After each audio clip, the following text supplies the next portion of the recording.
You're watching EAC News. Thank you for joining us. Allies have confirmed that NATO's door remains open. Any decision on NATO membership is for NATO allies and aspirant countries to take, nobody else. The right of each nation to choose its own path is absolutely fundamental for European and transatlantic security.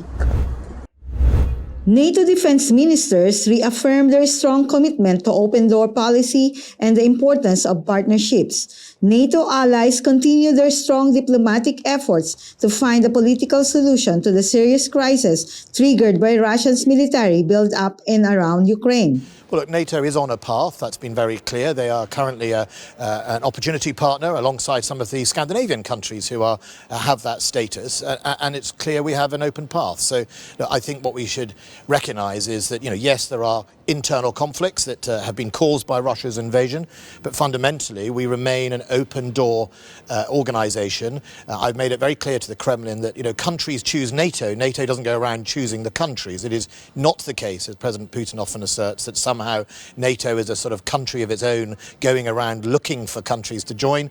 We have the open door policy, and then 30 members make that decision. NATO's principled open door policy is absolutely clear, and we're not going to change that. The NATO response to the Kremlin's treaty offer was we will not compromise on our values, we won't compromise on our open door policy, and we won't compromise on the core of us, which is the Article 5 self-defence method. We are a self-defence alliance, we're not an offensive alliance. So, our message to the likes of Georgia is, look, there are processes, but also we recognise there are challenges, which is what we see with Ukraine. But fundamentally, it's NATO's values that threaten the Kremlin more than it's ever NATO's troops. But I think there's quite a lot of, as they say in Russia, vranya going on. I think we have seen the opposite of some of the statements. We've seen an increase of troops over the last 48 hours, up to 7,000. We've seen a bridge constructed from Belarus into Ukraine or near Ukraine. And I think we should, as I've said, we'll take them at their word, but we're going to judge Russia by their actions. And at the moment, the troop build-up continues.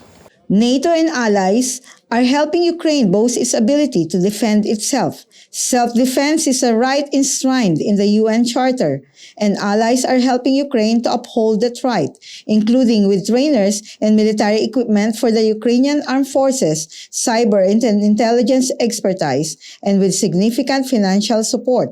On the second day of NATO's Defense Ministers meeting on February 17, NATO Secretary General Jens Stoltenberg says, allies confirm that NATO's door remains open. Any decision on NATO's membership is for NATO's allies and aspirant countries to take, nobody else. The right of each nation to choose its own path is absolutely fundamental for European and transatlantic security, and it must be respected.